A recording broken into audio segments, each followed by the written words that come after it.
Our next project that we are doing is a Picasso self-portrait.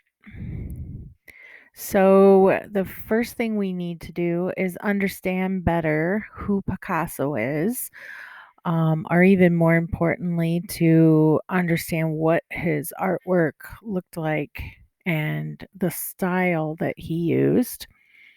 He was a Spanish born artist and he lived from 1881 to 1973.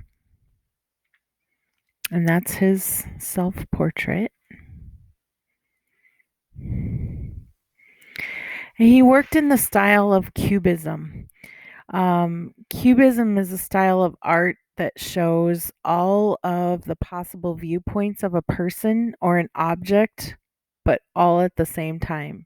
So if you look at this portrait, you are seeing it, you can tell it's from the side, but you're seeing both eyes, and maybe on some you would see both ears, and it's not going to look normal, it's going to look distorted.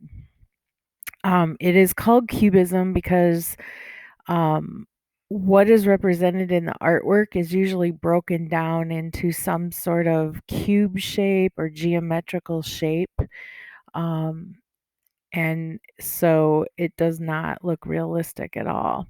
And the reason we're attaching Picasso to this is because he was one of the artists that first developed Cubism. The other was George Braque.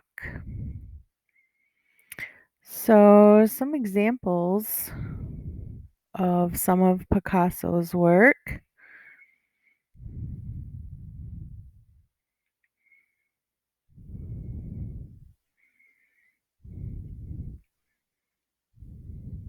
So, you'll notice, in case you're nervous about doing a self portrait, you'll notice they're not realistic. They have all the basics: the eyes, the nose, the mouth, the head,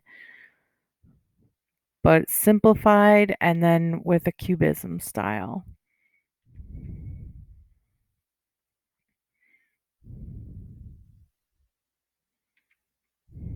Here are some student examples of this project.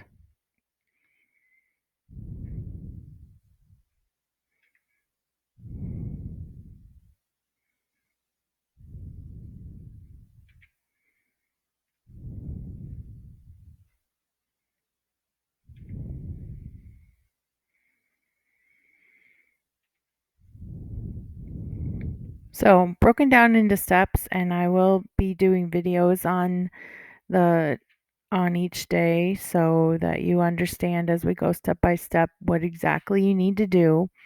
But if you want, you can start looking for some of the supplies around your house. We're going to be using a black and white newspaper. We're going to try to stay away from color. So you're not going to want things like the Hy-Vee or Fairway ad. You're going to want the stories. So try to look for that. If that is not something that you can find, and digging through your recycle bin or wherever it might be, go ahead and just use a piece of notebook paper with the lines on it, and I'll show you how we'll make it work.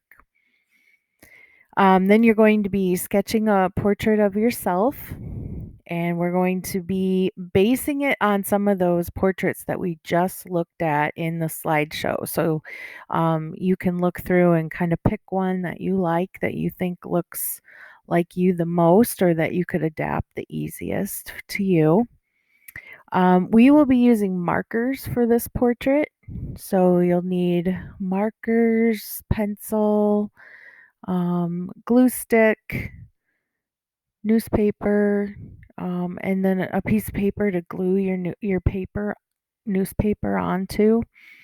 Um, so those are some of the supplies that you'll be using. If you absolutely do not have markers, you can use crayons for this. Crayons work a lot better than colored pencil, but colored pencil would be an option as well.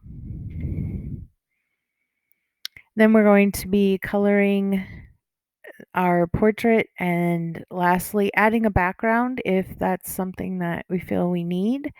The background is going to be a little different this time, not dictated so much. You get to be the artist and decide how much detail goes into the background. We want the background to stay, we don't want it to be too boring or too white, but you don't want it to be distracting either. So it's up to you as the artist to create that balance in between there. And you might be surprised when we put the newspaper print in there, how that takes care of it, and you might not need very much at all. And then we'll be closing out the project with our Flipgrid artist statement. So, to review the criteria, go over the criteria, you will need to create a neutral background. Not necessarily neutral in color, but neutral as far as balanced, not taking away from the artwork itself. These are more student examples that were done by other seventh graders. These are all Fairmont examples. Um, and then you're going to use bold black lines to define your portrait. And then we're going to work on using your entire space like we have been.